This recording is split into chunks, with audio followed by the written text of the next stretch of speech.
Assalamualaikum warahmatullahi wabarakatuh. Perkenalkan, nama saya Dinda Melani Putri dengan NIM 1302619774 dari Pendidikan Fisika B 2019.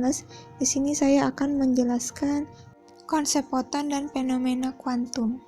Sebelum mempelajari konsep foton dan fenomena kuantum lebih lanjut, coba kalian perhatikan apa yang kamu rasakan ketika memakai baju berwarna gelap atau hitam di siang hari. Pasti lebih terasa panas, bukan? Dibandingkan dengan menggunakan baju berwarna putih di siang hari. Itu artinya benda hitam mempunyai nilai absorptansi atau daya serap dan emisivitas atau daya pancar yang besarnya sama dengan 1. Artinya benda hitam menyerap semua energi yang diterima dan tidak ada energi yang keluar. Beda halnya dengan benda putih yang memiliki nilai emisivitas yang besarnya sama dengan 0. Artinya benda putih memantulkan seluruh energi radiasi. Itulah mengapa jika menggunakan baju berwarna hitam, lebih terasa panas jika dibandingkan dengan baju berwarna selain hitam. Benda hitam memancarkan radiasi dalam bentuk gelombang elektromagnetik. Radiasi gelombang elektromagnetik yang dipancarkan benda hitam bergantung pada suhu benda hitam tersebut. Benda hitam adalah benda ideal yang sebenarnya tidak ada. Karakteristik benda hitam dapat didekati dengan menggunakan ruang tertutup berongga yang diberi sebuah lubang kecil, seperti gambar tersebut. Selanjutnya, teori Planck tentang radiasi benda hitam. Nah, foton sendiri adalah partikel elementer dalam fenomena elektromagnetik. Biasanya, foton dianggap sebagai pembawa radiasi elektromagnetik, seperti cahaya, gelombang radio, dan sinar X. Ketika munculnya gagasan kuantisasi energi cahaya yang digagas oleh Planck, Einstein secara cepat mengaplikasikannya pada gagasan kuantisasi cahaya dalam peristiwa efek fotolistrik.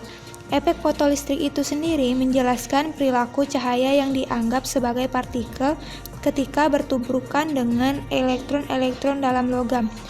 Ketika suatu cahaya mengenai permukaan logam, partikel cahaya yang disebut foton mempunyai energi yang bersesuaian dengan frekuensinya, akan memberikan seluruh energinya pada elektron yang ditumbuknya.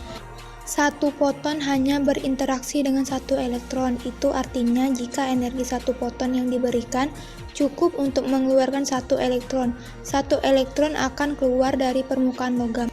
Secara matematis, hubungan energi tersebut dapat dituliskan dengan energi foton sama dengan energi ambang ditambah energi elektron. Hf sama dengan Hf0 ditambah elektron volt.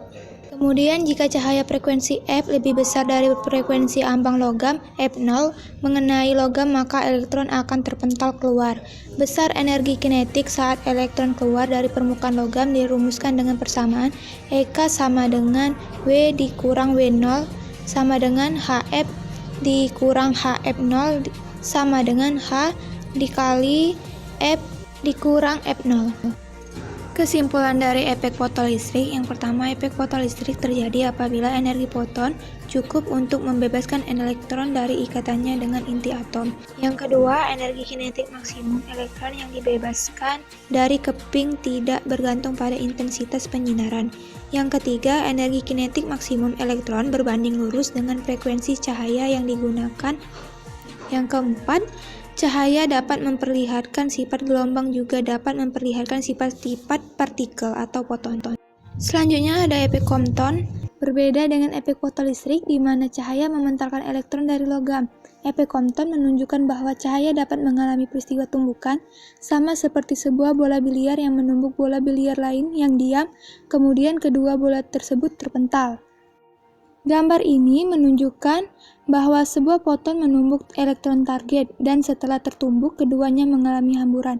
Ini artinya sebagian energi foton diberikan kepada elektron sehingga elektron mempunyai energi kinetik untuk bergerak. Di posisi lain, foton yang terhambur juga kehilangan energi. Hasil ini diamati bahwa panjang gelombang foton yang terhambur menjadi lebih besar daripada panjang gelombang foton asal. Secara matematis, selisih panjang gelombang foton sesudah terhambur terhadap sebelum terhambur dapat dituliskan sebagai berikut, yaitu delta lambda sama dengan lambda F dikurang lambda I sama dengan H per M0 dikali C, kemudian dikali 1 minus cos theta. Dengan theta adalah sudut hamburan foton terhadap arah asal, M menunjukkan massa elektron target yang ditumbuk oleh foton, dan C adalah kelajuan cahaya.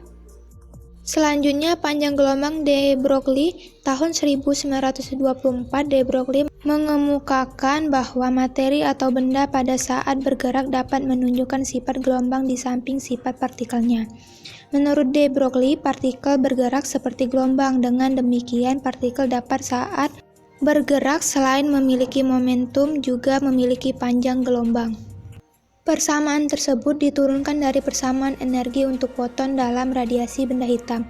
Energi suatu foton merupakan fungsi dari panjang gelombang dari foton tersebut.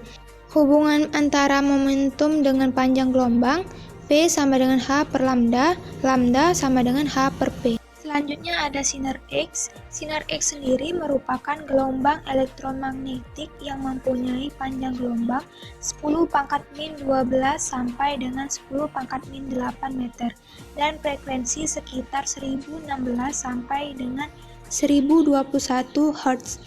Dapat menembus benda-benda lunak seperti daging dan kulit, namun tidak dapat menembus benda-benda keras seperti tulang, gigi, dan logam. Sering digunakan di berbagai bidang seperti kedokteran, fisika, kimia, mineralogi, meteorologi, dan biologi. Kemudian, terdapat sifat-sifat sinar X. Yang pertama, sinar X dipancarkan dari tempat yang paling kuat tersinari oleh sinar katoda. Yang kedua, sinar X dapat menembus buku 1000 halaman, tetapi hampir seluruhnya terserap oleh timbal setebal 1,5 mm.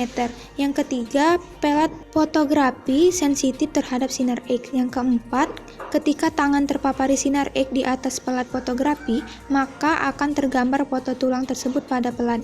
Yang kelima, lintasan sinar X tidak dibelokkan oleh medan magnet atau daya tembus, dan lintasan yang tidak terbelokkan oleh medan magnet merupakan sifat yang membuat sinar X berbeda dengan sinar katoda.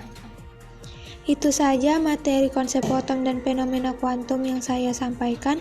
Lebih dan kurangnya saya mohon maaf. Wabillahi taufik wal hidayah. Wassalamualaikum warahmatullahi wabarakatuh.